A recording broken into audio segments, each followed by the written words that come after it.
Hey everybody, I'm Kimberly from gfreedeliciously.com. For today's Cooking G-Free Deliciously, it's part two of one of my favorite sandwich and soup combos, classic American egg salad and homemade tomato soup. If you had the chance to join me earlier this week on Wednesday for part one, I talked about my recipe for excellent classic egg salad that I grew up eating. So today it's on to part two in how to make homemade tomato soup. This recipe is kind of special to my dear hubby and me because of fond memories of cooking with his mother. So I asked dear hubby to help me with this recipe for making a delicious homemade creamy tomato soup made from tomato juice, baking soda, a little butter, some milk, and a little salt and pepper. And I want to say right now, in full disclaimer, that I borrowed from his story and his words for this video and the blog post. So onto this excellent soup you can eat with egg salad or even a grilled cheese sandwich. As a kid, dear hubby helped his mother make this soup. For him, it was a chance to bond with her, creating a creamy, delicious soup for lunch that was simple and easy to make in minutes. We're going to begin by adding the tomato juice to the pan and heating it on medium-low to a simmer. So I'm just pouring in my tomato juice. I'm using 3 cups today. And as I go through this recipe, I'll kind of be referring to for 1 cup because you can certainly make it, in smaller amounts, and it's easy to increase or reduce either way. I've put my heat on, again, on medium-low to just bring this up to a simmer. And I started today already by heating this a little beforehand, just in an effort to save time here. So dear hubby's job helping his mother make this soup was to stir the simmering tomato juice while his mother slowly added the baking soda. As he told me this story, I couldn't help but giggle. With a young child's eyes in excitement, I could picture him as a little boy again. And I'm making sure that I'm stirring this and that so that it heats evenly. Now comes the science experiment he demonstrated to me. And if you have ever added baking soda to a dish of vinegar, you know that it violently erupts, he said.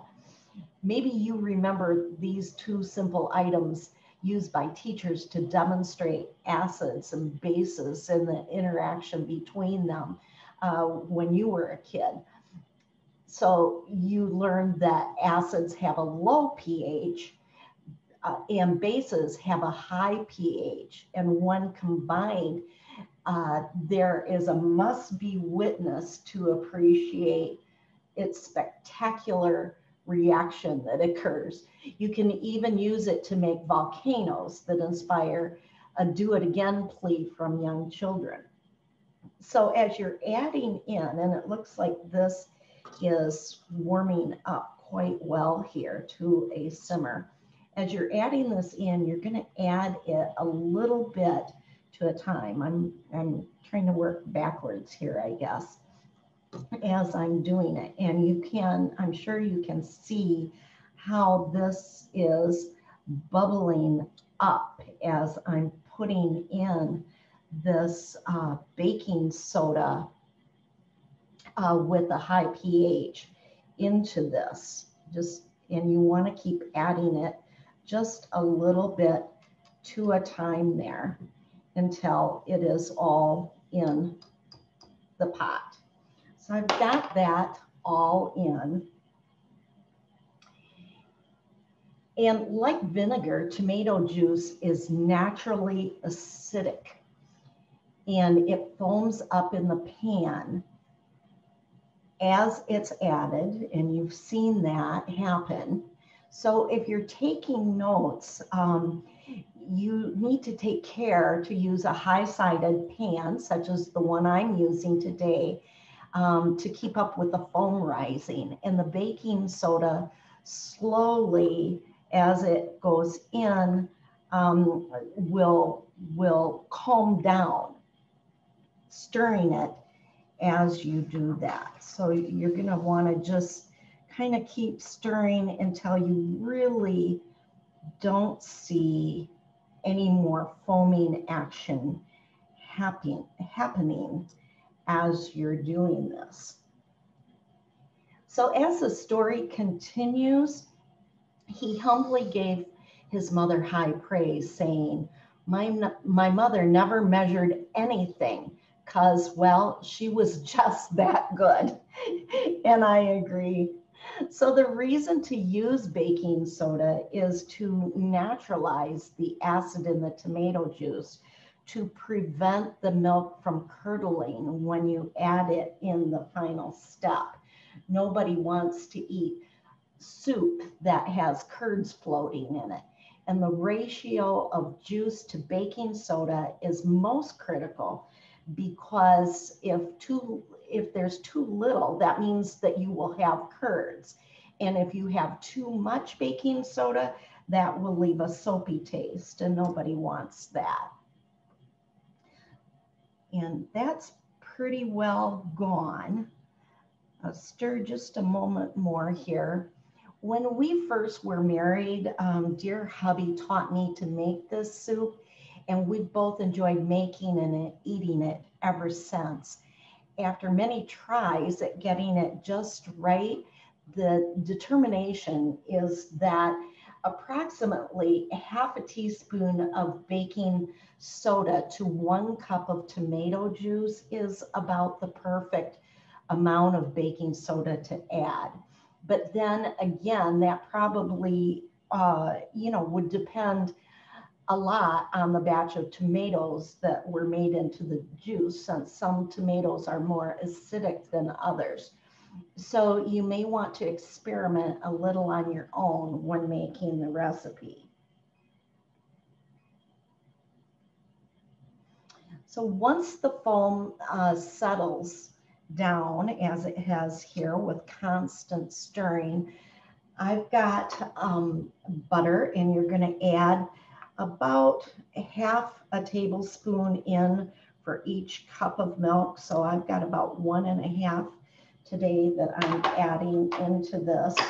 And the butter is also going to help that acidity in the soup. And you're just going to stir that in and stir the butter down. And you can see a little bit more foaming action with the butter.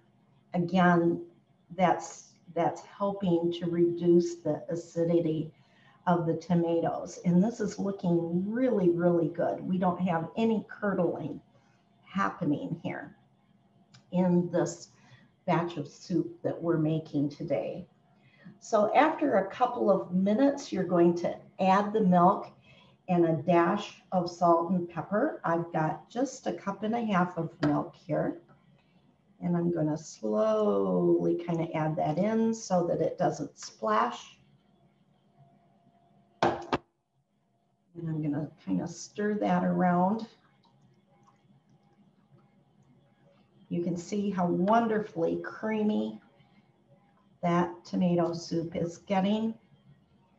And then we're going to add in just a dash or so of salt and pepper.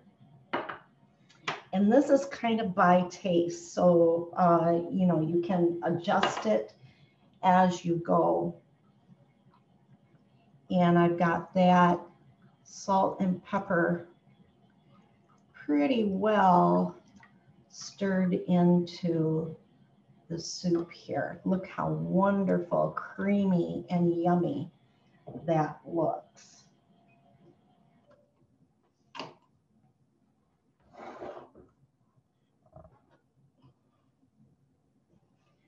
So I'm just going to move my pan back.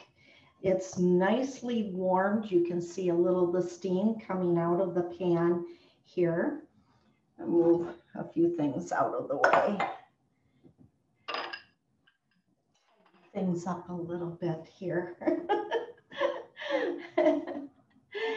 In closing, dear hubby asked me to tell you that this recommended amount of ½ a teaspoon of baking soda was arrived at through many trials and errors. And in his words, he lovingly added, "Guess I was not as good as my mother, but hey, we can only aspire to be that good."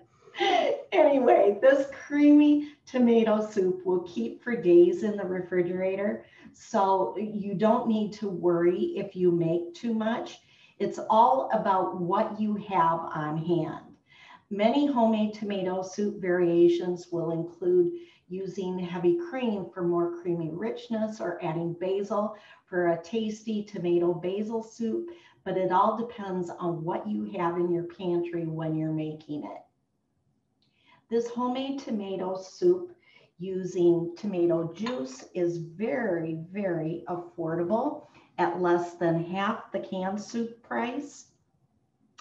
And dear hubby said that he did not even know what canned tomato soup was when he was a kid.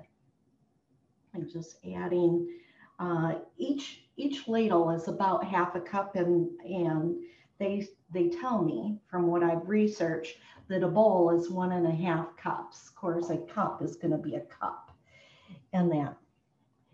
So I'm going to set that over there. Yeah, he never knew even what tomato that they made canned tomato soup when he was a kid. For him, it was a secret recipe that his mother had in her head, a recipe that she probably came by from her mother. Wherever it came from, please give it a try and see if it becomes your secret recipe. Visit the website to read Dear Hubby's fond memories and get the recipe card to make this excellent soup. I'm hoping that this homemade tomato soup recipe helps keep you and your family well fed and excited to eat.